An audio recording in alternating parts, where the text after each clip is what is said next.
or tambura, that is the Indian role, which accompanies all vocal or instrumental music.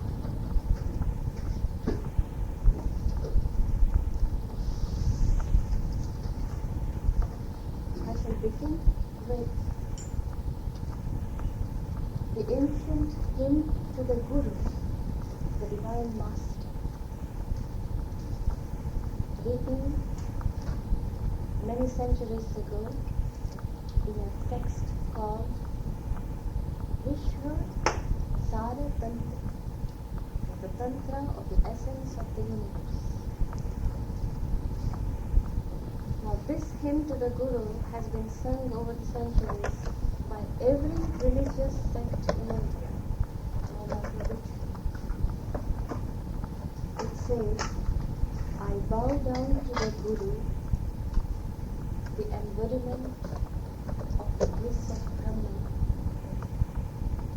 the giver of supreme beatitude, the personification of knowledge, the one eternal, ever pure, like the sky, beyond the dualities, above all the attributes and qualities. I bow to the Guru, the self-effulgent one, the taintless, the pure one,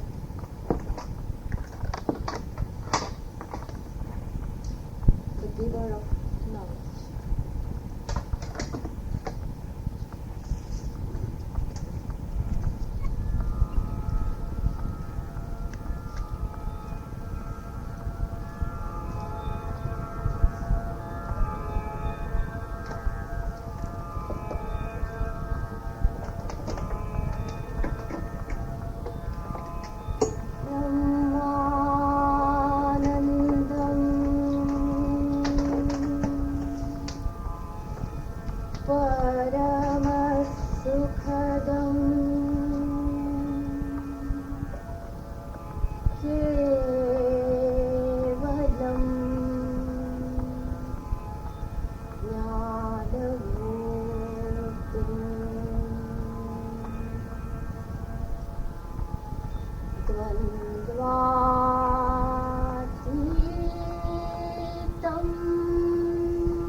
A song in a modern Indian language, a devotional song invoking the blissful one, the blissful mother, Anandamayi, to come to this world, bringing all the beauty and the grace and the bliss of the heavens where she dwells.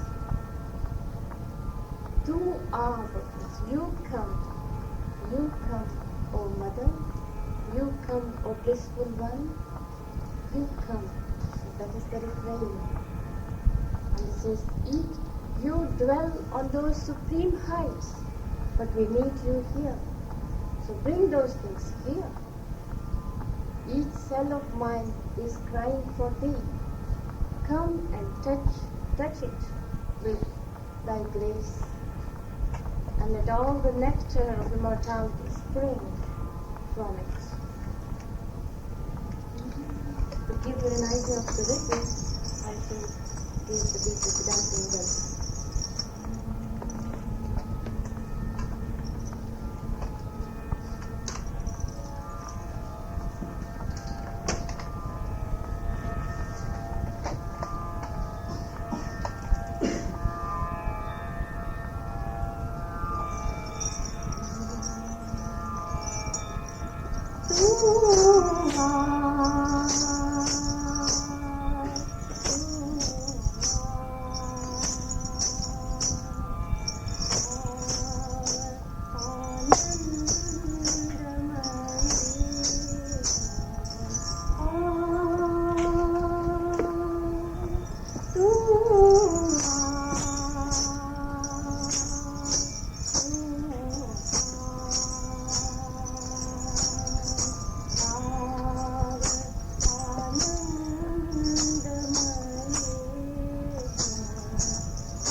Prayer from the ancient Upanishads. Lead me from the unreal to the real. Lead me from death to immortality. Lead me from darkness to light. Lead me from death to immortality. Must be all. Om, peace, peace, peace. 3 times peace. Peace for the mind, peace for the emotions, peace for the body.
When I arrived in this country 2 months ago in New York, a seminar had been arranged for me at the Wainwright House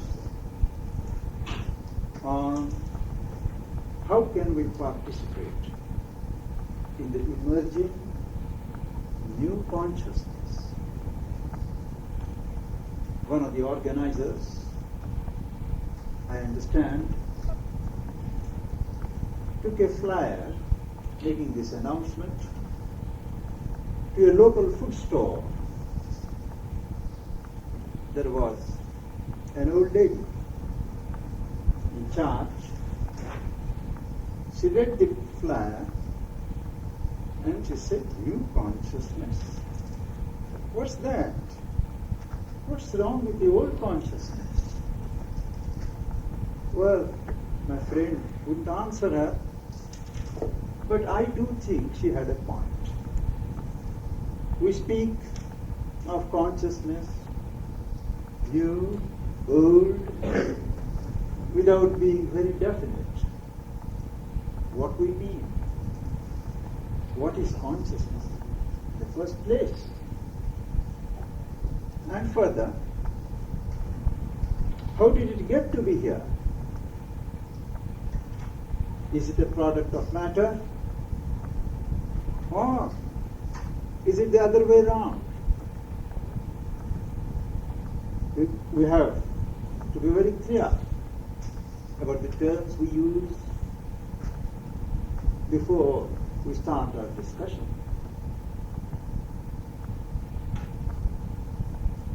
There is a reality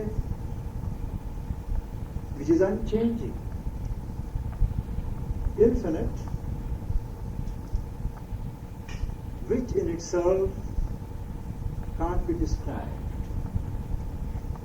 It is beyond the grasp of the human mind. It is described as the absolute, beyond all categories, not only indefinable, but ineffable, which can't be expressed in words. But when it lends itself to human experience, human consciousness, it reveals itself as in existence, something that exists. It is a sheer existence. What we call in India, in the Indian tradition, Sat. But this existence is not an inert, dead existence. It is self-aware, supremely self-aware. And this faculty of being self-aware is consciousness.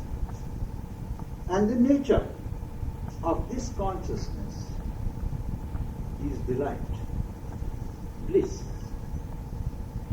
This is what is called Sat-Chit Ananda, existence, consciousness, bliss, which originates this universe. Turned towards manifestation, this consciousness of the divine, the supreme reality, moves forward, devolves, as they say, and plunges downward, culminating in a total inconscience, nescience. There is an appearance of as if there is no consciousness. It is on purpose that the supreme consciousness, the reality, involves itself in a state of apparent non-consciousness. But there is always this urge within, what is called the nisus, to express itself. And slowly, from this plunge, there appears fragmentation of matter. All matter is fragmented. Gradually, this fragmented matter comes together and solid matter is formed. But this solid matter is not truly a dead matter. There is involved in it this spark of consciousness, which struggles to come forward, always aches out from within, urges itself out. And that's the beginning of what we call the evolution of consciousness, doing its grapes, formation of matter, and then slowly the shoot of life, consciousness, takes the form of life, and we have vegetation, plant life. But it is stationary, immobile. Millions of years afterwards, there is crawling life, the life that crawls and moves, which reaches its high point in animal life. There, Chardin describes the first state of matter as what is called lithosphere, the stone age, the stone state of consciousness. Next is biosphere, the sphere of life, bioenergy. Next comes the development of man, a mental being. Consciousness organizes itself as the mind. And man is essentially a mental being. What shall they call the noosphere? And a great change takes place with the arrival of man on the evolutionary scene. Till the arrival of man, all evolution of whatever form, whatever species, proceeds under the drive of nature. They have no independence. They have no direction. They obey the impulse given by nature. But with man, the direction changes. He is the first creature to be aware that he is evolving, aware of himself. He is self-conscious being. Sri Aurobindo describes in his epic Savitri how man was the first being to lift his head upwards and look at his companion stars in heaven. Till man appears, all creatures have their head and sight downwards. It is only man that is able to look upwards. And the evolution of consciousness takes a self-directed turn. Man has it in his power to speed up his evolution, to delay, and to decide in what direction he would evolve. We are in the midst of that stage. The first stage of the evolution of man is when we have what is called the primitive man. Man concerned almost entirely with his physical needs, physical comforts, depending upon the physical senses, going to their objects and reporting, the physical mind deciding upon things. We have what is called a physical man. Man whose dimensions are severely bounded in physical limits of vision, thought. Even his thought is related and limited by physical objectivity. After the stage of physical man is fairly well developed, there ensues what we call the vital man. The man, human being, lit on the crest of energy, life energy. He seeks power. He seeks aggrandizement. He seeks dominion. He is not satisfied by satisfying his food and other primitive urges, but he wants to expand himself. And we have the aged vital man, where not right, not truth, but success is the criterion of life, accomplished life. Humanity has passed through that stage of the whole of the vital man.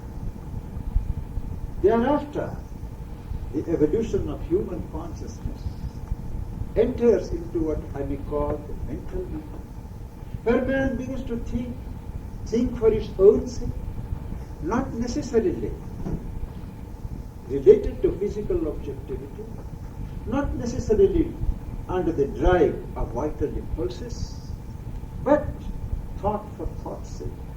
Ideas, concepts, philosophies, psychology, all these develop in a higher realm, and consciousness gets into a very subtle state, and we have the age of the individual. Till the mental stage arrives, man is a member of a pack, a collectivity, and he floats along the drive of the community. But with the development of mind, man becomes severely individual. He organizes his life around himself. His ego, his desire, they are the driving forces.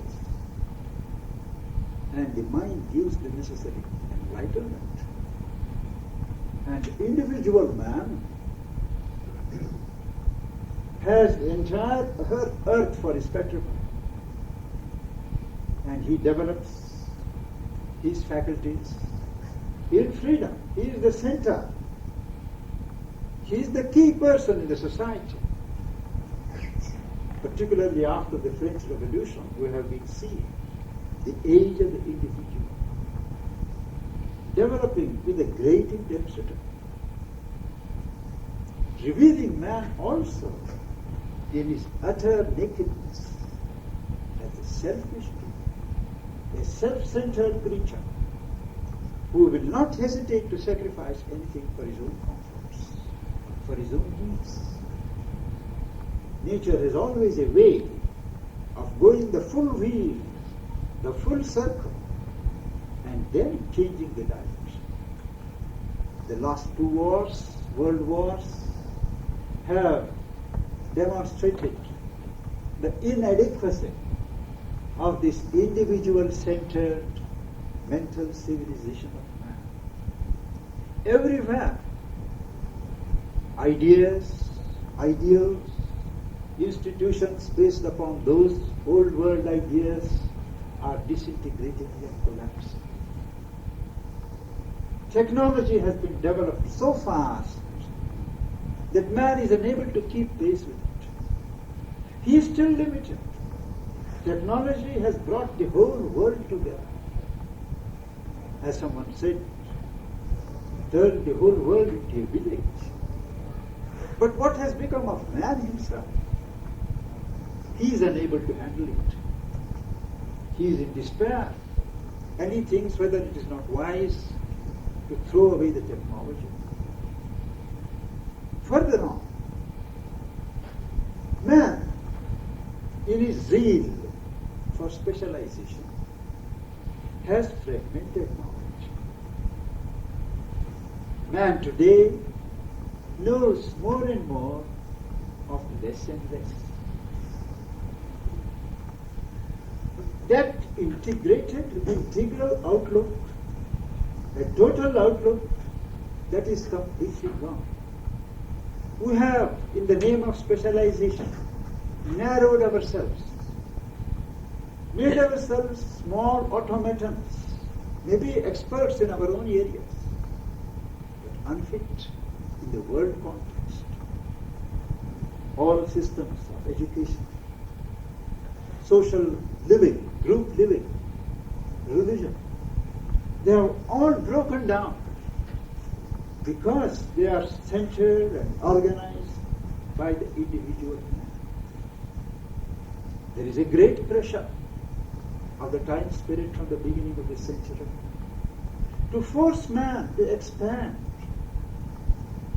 to keep pace with the evolution of the general consciousness. Writing as early as 1914 or 15, in the beginning of the First World War, Sri Aurobindo noted that we are on the verge of a new age which is going to be marked by the development of a global consciousness. What is a universal consciousness? A global approach, global concepts, a global mind. The League of Nations was not yet established by that time. But he said the time spirit has dissolved the individual unit. There is a clash between the society and the individual. While certain minds maintain that the individual is important, the society is to maintain the individual, provide the field for the individual, nourish the individual. Other societies grow up with the ideology that it is the collectivity that is important. The individual is but a cell in the body collective.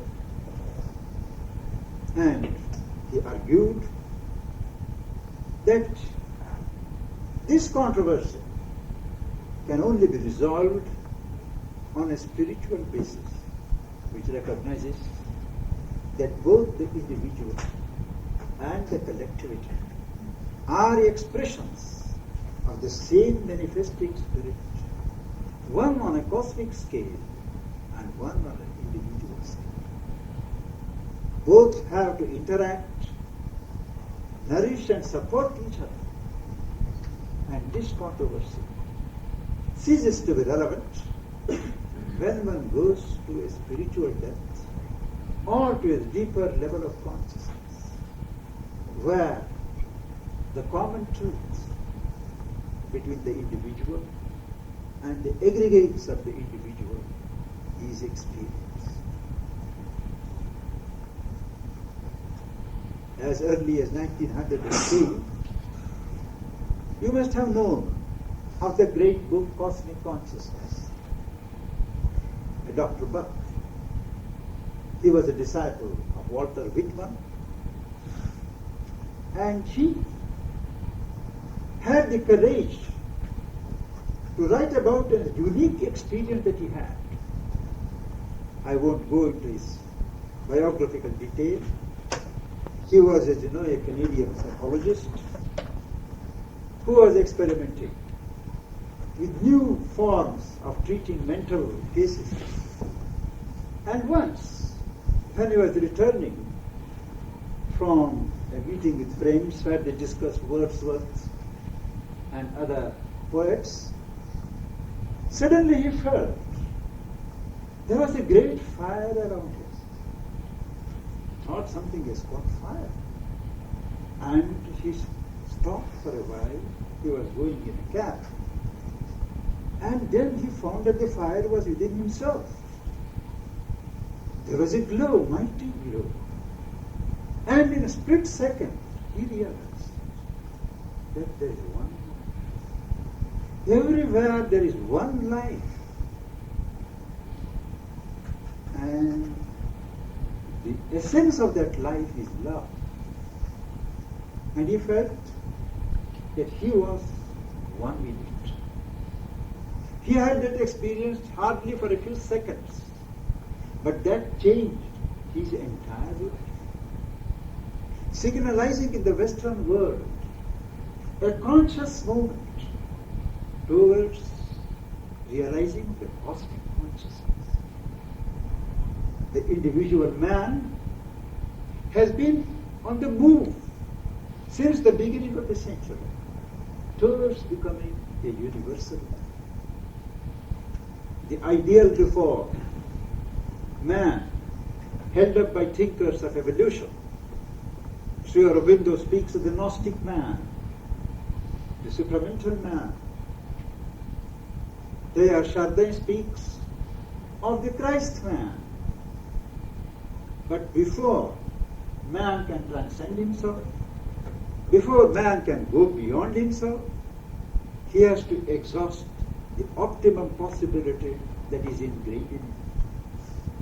The individual man has to become a universal man. The next stage in our evolution is to build and make the world safe for a universal man. And a universal man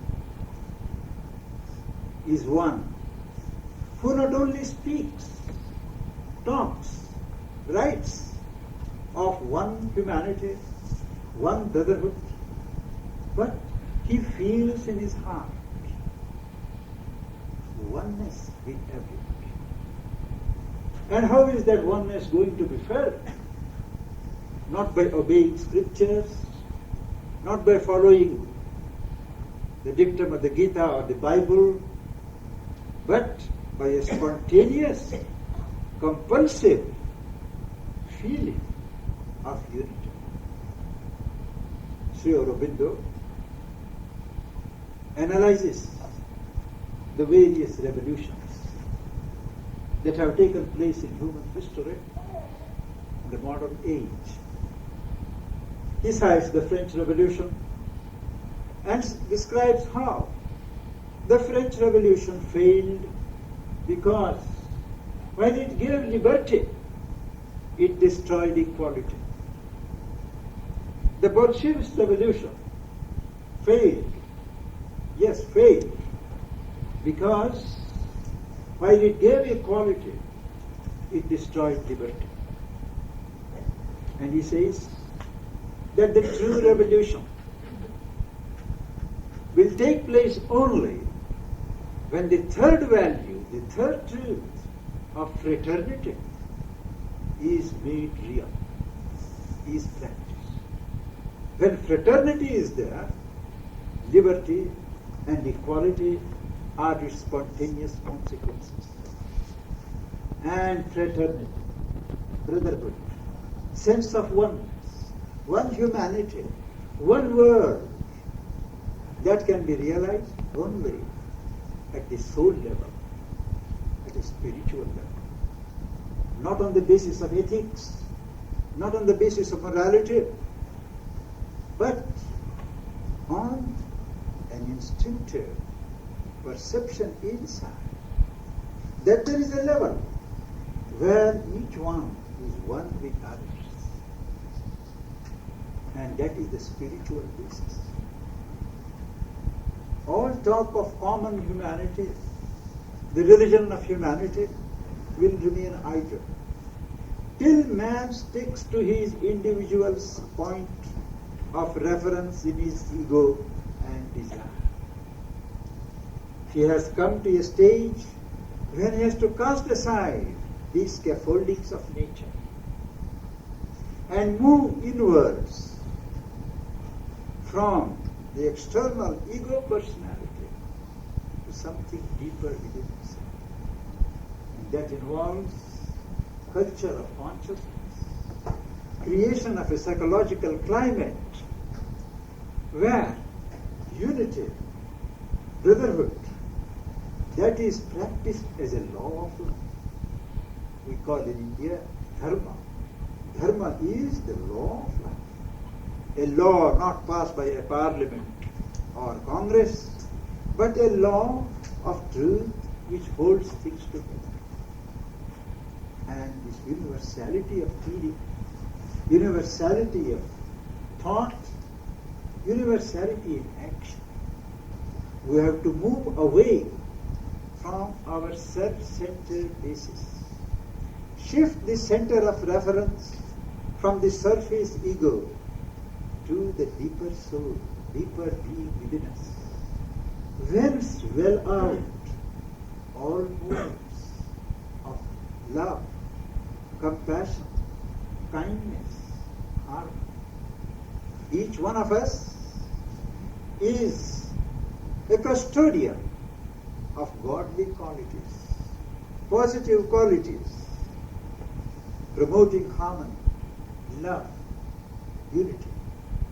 But by virtue of our past evolution, we also inherit the vestiges of the animal past: division, separation, hostility, violence, anger, vindictiveness, everything that retards our development forward. We have to have practice an integral discipline that eliminates these divisive and retarding qualities and faculties from ourselves and promote the soul qualities.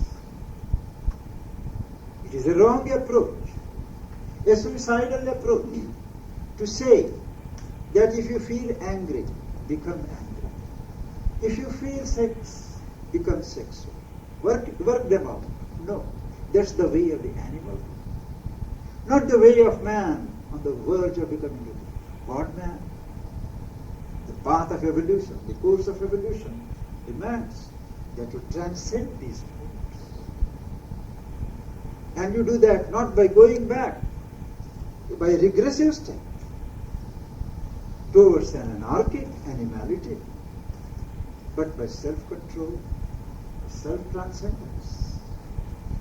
And it is an essential step towards the universal age of man. that each person must discover the true center of harmony, the true center of love in himself. That again involves a severe discipline of self-purification. What the Greeks call catharsis, a purging out of animal instincts and tendencies which promote disharmony and violence and war. In a preamble, famous preamble, a resolution of the UNESCO says, all wars begin in the mind of man, and it is in the mind of man that wars have to stop. All impediments towards the age of the universal man lie in our mind, in our attitudes, selfishness. And each one has to commit himself to this discipline of self-purification in order to grow into a true universal man. If one does not, then the only consequence of a movement for extension of consciousness, enlargement of being, is that we tend to stamp our ego, our whims, our fancies on the environment, the classic examples of which were Hitler and Stalin and Mussolini and others. They genuinely felt and thought that what was good for them was good for both, for the humanity. And it is a self-aggrandizement of ego which is mistaken for universalization. When one finds the true divine center in oneself, it is an expansion of love. There is a spontaneous movement of love. The characteristic feature of the new age towards which all of us are working or moving is love. And that love is not based on calculation. It is something deeper than our emotions. Emotions are related to outside factors and circumstances. But this true love, what is called divine love, wells out from the soul. And it is inexhaustible. And the meaning of this love is self-given.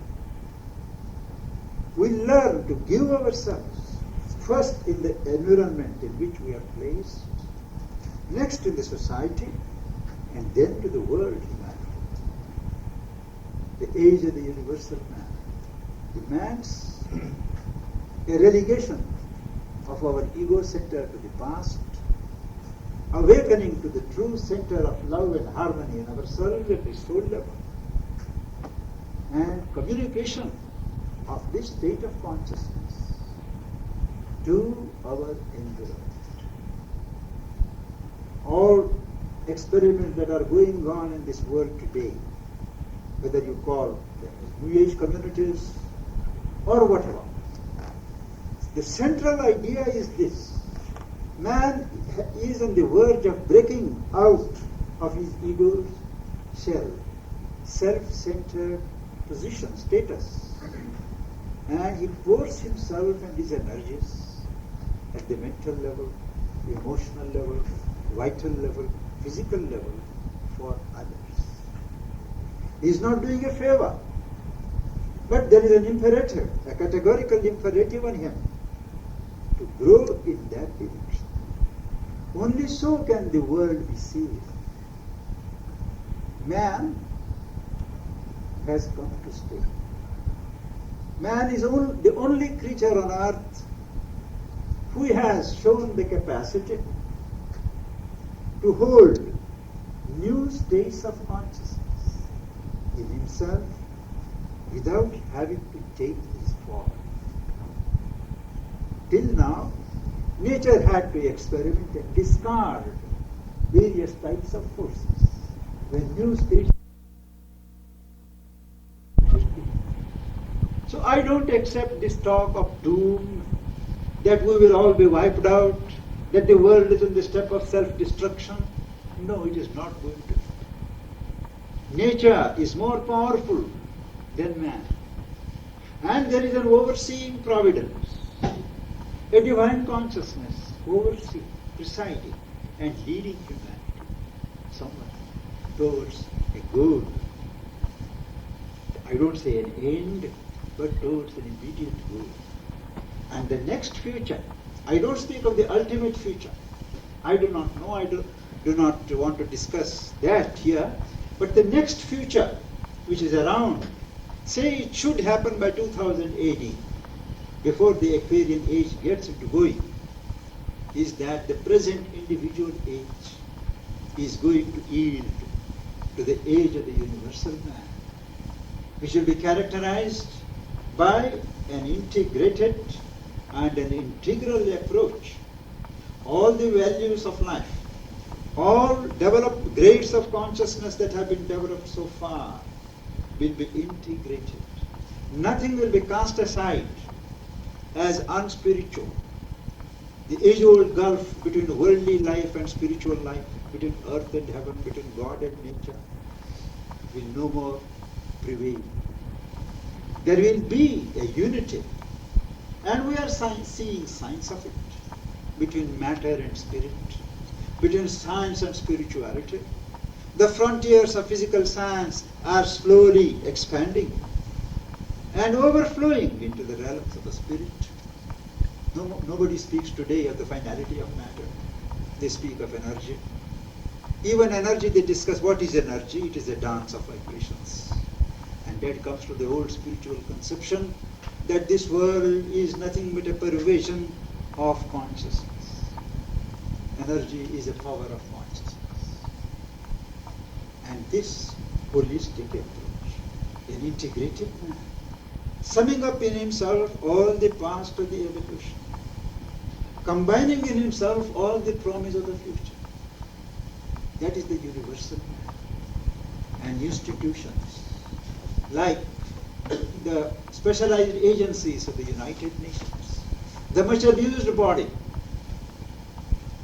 the UNESCO, the food organization, health organizations, organizations for the human habitation, ecology, ocean, all these are developing a global mentality, a global approach.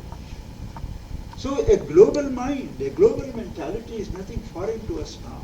We are familiar with the conception, and that is how nature proceeds. It first familiarizes us with that conception, with those ideals. We no more think today seriously of my nation and your nation.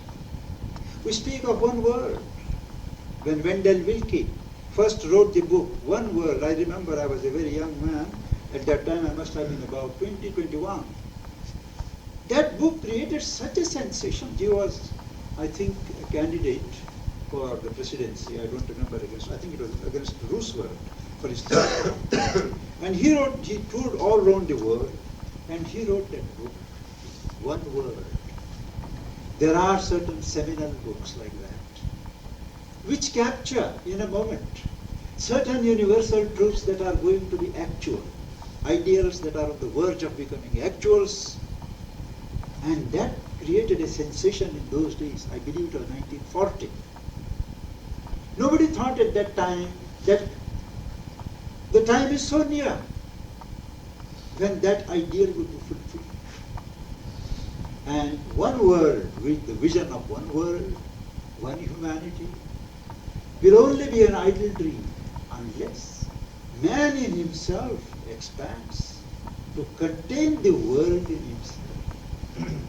In essence, there is no essential difference between man and the collectivity. At some level they are one, and together they mutually influence, nourish and support each other.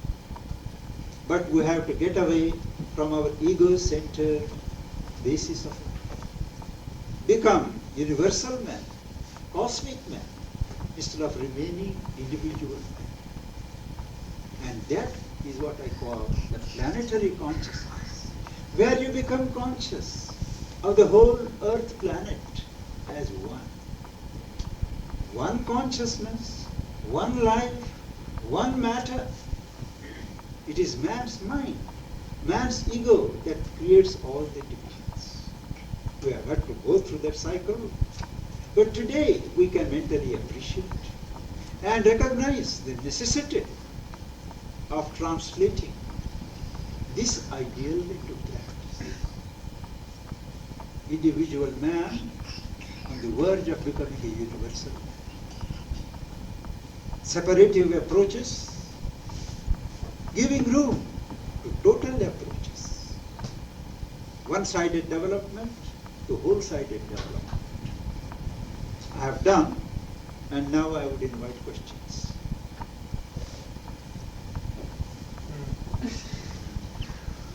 You have to Yes. love unconditionally, including yourself. That's how I feel. That's one thing I wanted to say. Read forward. You said you have to love unconditionally. Yes, you are right. Everyone in here. You are right. You are right. Yeah, right. Yourself and others. If love is conditional, it is not love at all. It is bargaining. It is a transaction of emotions.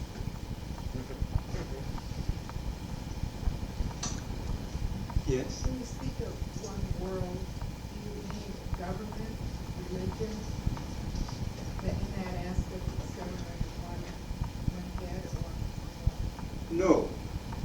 They will be the most external consequences which will come last. The one world ideal has first to be built in the heart of man. And then alone, it will be reflected in social organizations, individual group relations. And the last stage will be in the field of politics. It is the least capable of change in our sense of the term. But events will force rethink and reformation of the formation of world authorities. We do not anticipate, and it is not good either, to have one unitary world state. It is impossible. The law of life is variety, diversity. One truth manifesting itself in a million forms. So each people, each country, each society will develop according to its own genius. But there will be areas in which common interests will bring everybody together and they will function. It may be a kind of loose federation of world nations, but not a unitary government with one president or one capital governing everything as provinces. That will be going back to the old empire idea. And as the new consciousness develops, spiritual seers visualize a stage when there will be no state, no government. When human consciousness develops to that extent, that love is the foundation and love is the governing motive. I don't need a policeman or a judge to tell me what to do or what not to do. I spontaneously do what is good for me and for everybody. What is good for me, what is good for others is the same. So there is a stage which is confidently anticipated of without government. We can be without immigration. Yes, all the barriers that are being erected by the governments today are artificial barriers. When science, when nature bringing everybody together, the governments are erecting these immigration, customs, all these barriers, keeping out sections of humanity. By the very absurdity of the situation, they will collapse. And some of the new communities, like Aurobindo for instance, are endeavoring to develop a pattern of living, group living, without a government, without somebody to dictate, command, and govern. I forgot to mention that decentralization is another important motive force in this new age. Everywhere you see signs of decentralization. Religion, education, culture, society, everywhere decentralization. Whatever you hold together and centralize artificially, it is breaking down. So in this process of decentralization, man learns to govern himself. Man cooperates with others in governing themselves. The state will wither away. I did not believe in this when I first read it, say, about 40 years ago. But today, after individual experience, observation, and study of things that are happening, I do visualize that a stage will come in our lives when there will be no governments of the type we have now.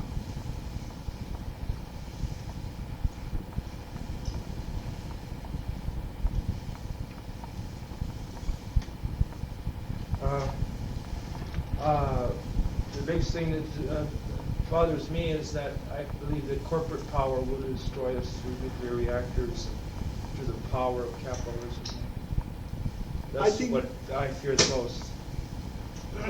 I know that fear is very predominant on this continent.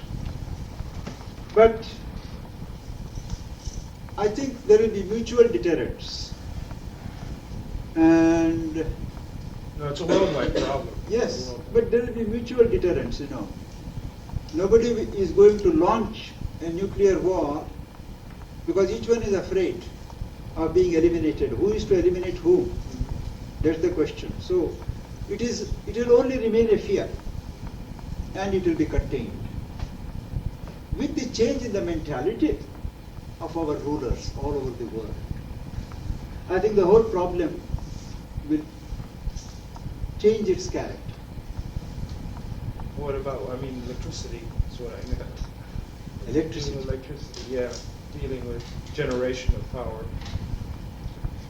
Perhaps I should mention here that my teacher, the mother, she said that to draw energy from below is a primitive way, a way of the old world.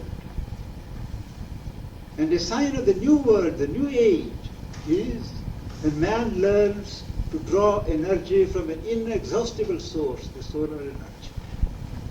And all that is happening today, the oil crisis, the energy crisis, and so on, they are deliberate precipitations by nature to force man to concentrate and focus, experiment in research, and find out those ways to draw energy from above. When that happens, many of these problems will not be there. But oil interests, other interests that are going to be affected are standing in the way. Maybe directly, maybe through their respective governments, whatever it is. Human ingenuity has no limits.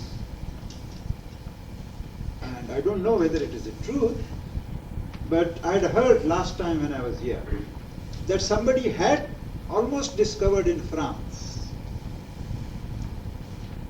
something by which motor cars could be run on water power, not on oil.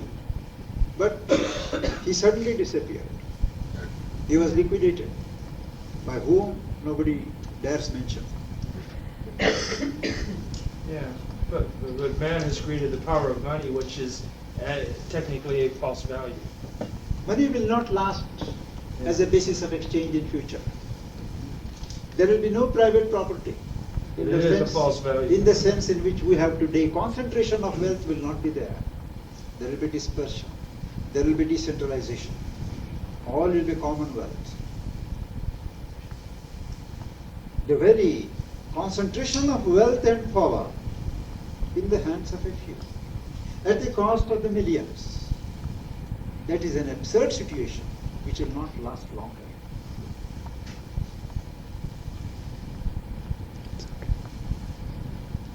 Yes? You want to Oh, ask? okay.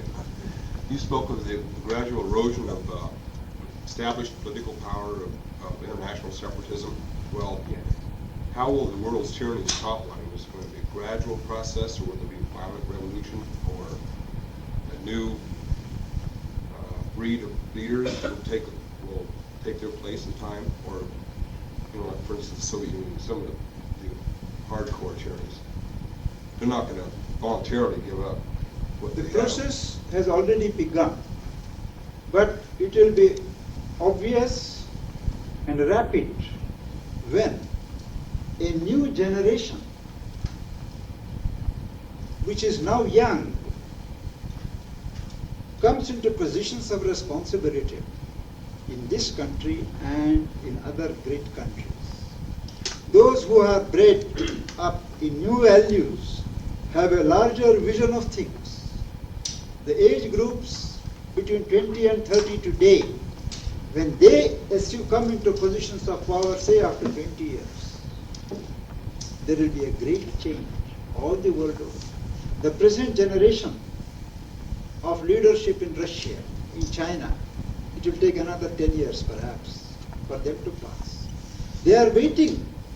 The masses and the people are waiting to change their whole order of life.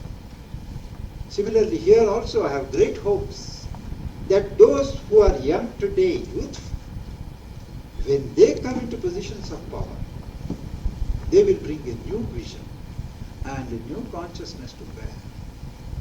And America will be in a position to supply the much needed leadership to the whole world. But that is conditional on the new consciousness entering into a position of responsibility at the center here. It will take time.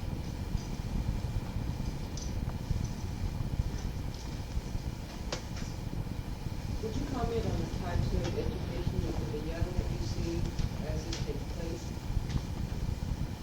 place? As you know, all the old systems of education have collapsed because they were meant to fit individuals, human beings, into a pre-established order of society. Now societies are changing their complexion, ideals are changing, goals are changing, and necessarily the old way of conditioning and preparing the young minds will not work. That is why there are so many experiments going on. And one of the encouraging features is that hereafter there will not be the classroom type of education. Whole life is a school, and education is an endless process which has no limits. At the age of 20 you pass out from the school door. Education will have to be provided for in the open air, in the midst of life. And all will have to be involved in the process of evolution. You can't leave it only to school authorities or teachers alone. The parents, the students, the teachers and the state all have to cooperate and assume their responsibilities in building a new education which should aim at bringing out the inner potential. This present type of mass education will not survive, will not do. We have to revive individual attention at whatever cost. Recognize that each individual soul is something very precious, carries a charge of consciousness, which has to be carefully nourished and nurtured and helped to blossom. That requires an education of the teachers more than education of the students. We are experimenting in our ashram in India at the International Center of Education, where we have 700 students from all over the world. That education, in some stages it is called free progress. We have what you may call an absurd ratio of 150 teachers for 700 students. But that is possible for us because they are members of our community who are not paid, no expenses involved for that purpose, and they teach as a part of the mission to communicate their consciousness, developing consciousness to the young ones. Character has to be built. There has to be an unseen supervision, consultation of the child in its growth. These are many new ideas. In all countries, new experiments are going on. And I believe there is a deschooling movement in this country, which we have heard in India. It is something remarkable that the old system of schools will not do hereafter. The home is as much a school as an institution run by the state. The character, the personality of a child is shaped at home, not in the school. The child picks up only the wrong things in the school.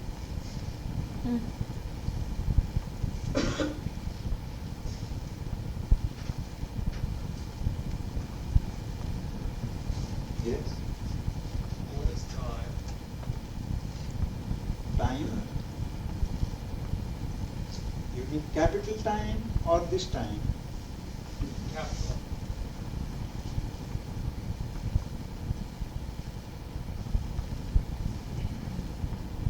The reality is infinite and eternal.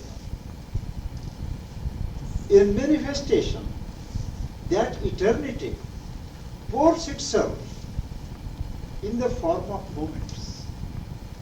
And the human mind, accustomed to function in a limited way, conceives of this duration, this self-limitation of eternity, in terms of past, present, and future. But there is a level of being, a level of consciousness, where everything is a continuous thing. Past, present, and future are laid mapped out in one plan. So time is a self-limitation of eternity in our manifestational cycle. Each plane of existence has its own time and own space. In our dream states, for instance, we think it has taken a lot of time. But when we wake up, we have slept only for 5 minutes. So the time of waking condition, waking state is different from the time in dream state and much more in the sleep state. That is time. Just as space also is a self-limitation of the infinite.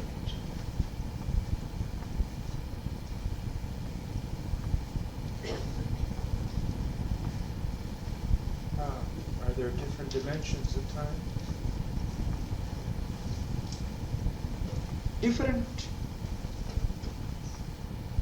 There are different times,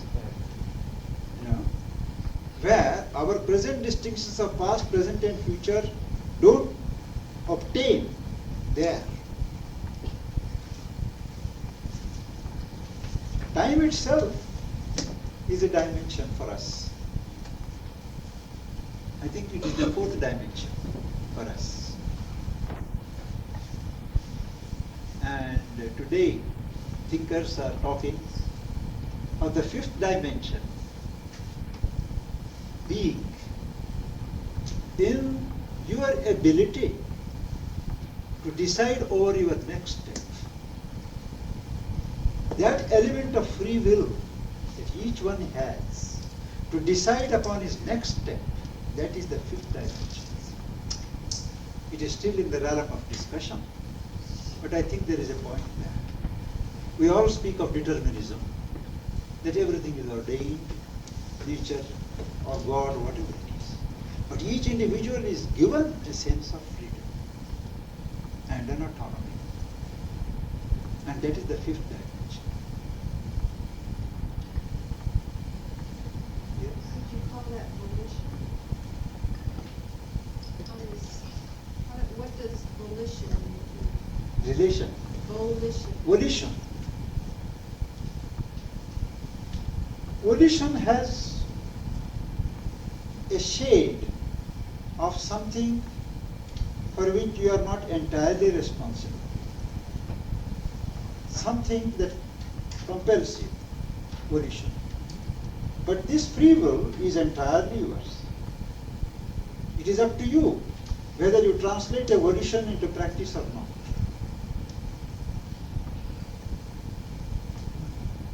Time can be changed by speed. Yes. That's what I understand. Yes. And also by changing our level of consciousness on which we live, time can be modified. Do you believe in the concept of good and evil or good and bad? Yes, but not in the old religious sense. Evil is nothing but a misplaced good. What is bad is a good in the making. They are all relative terms. There is an absolute good, but no absolute evil. Evil is a product of misplacement, of ignorance. Once there is knowledge, once there is growth of consciousness, that value doesn't obtain anymore. That is why there is no absolute evil, but there is an absolute good. What's the role of meditation? Meditation is the art of tuning oneself to the object that one wants to achieve. It is not necessarily a spiritual exercise. A mathematician, a poet, an artist, a scientist, who have something to concentrate upon, they gather their consciousness and tune it towards that theme, that idea, and it becomes one with that. That is meditation.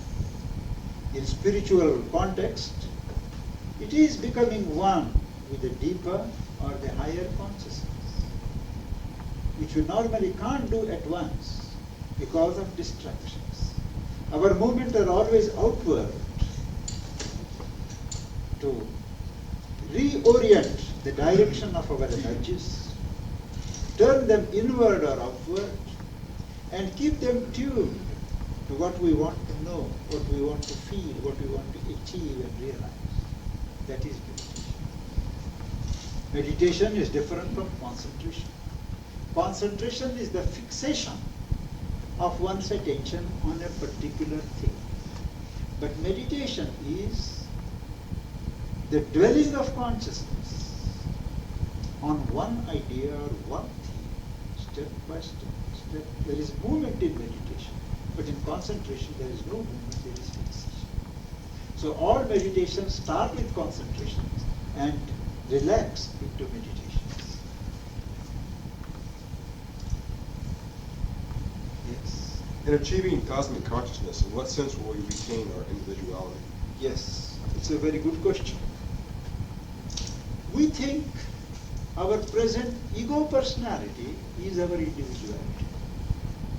But it is only a surface bubble which keeps us separate from everybody else, I and others, my interest and others' interests. When, by spiritual discipline, by psychological pressures, you dissolve this ego, the true individuality, the true soul being inside comes from the front. And you have true individuality, which is one center of the universal personality. You don't feel separate from others, but you always feel you are one center of the universal consciousness. You become one radiating center of love among other centers of love, but you are not dissolved. Your individuality is not at the mercy of external vicissitudes and circumstances, but it is self-existent.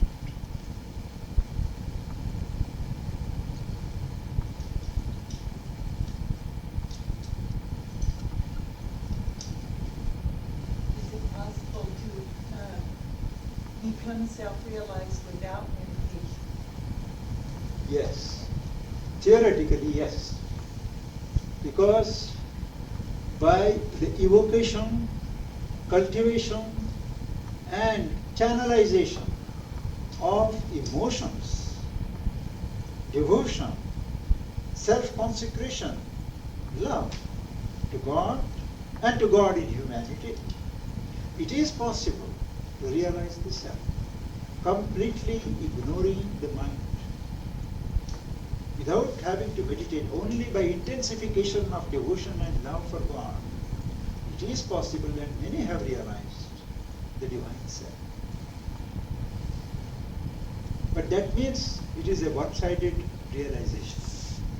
The mind is ignored, the life energies are ignored, the physical body is ignored.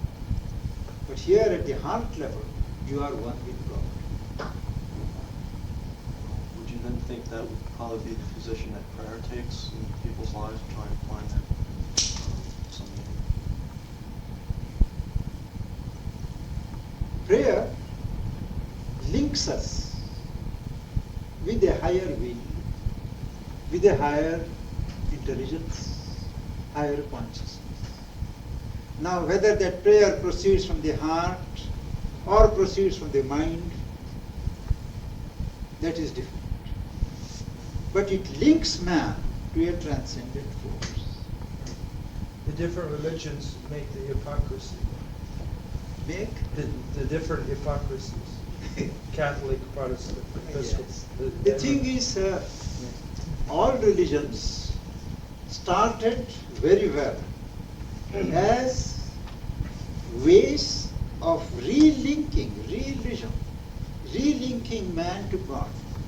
They developed ways of communication with God, and taught man that there is a higher presence, and you are to enter into relation with him and realize his presence, express him in life.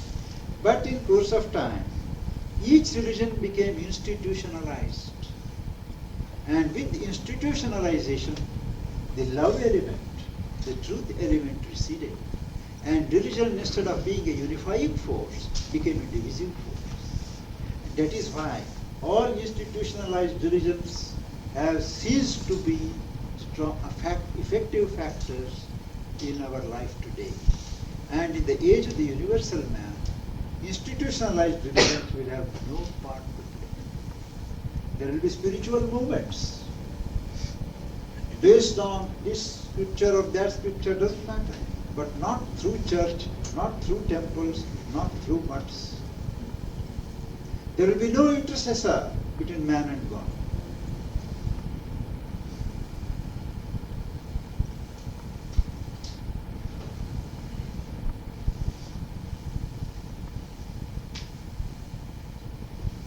I think we have done. Yes.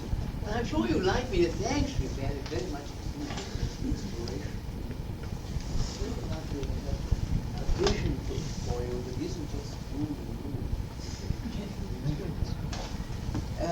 I'd like to point out that anyone interested in this philosophical book that it's printed every Thursday evening at UK 7:30, and it will be starting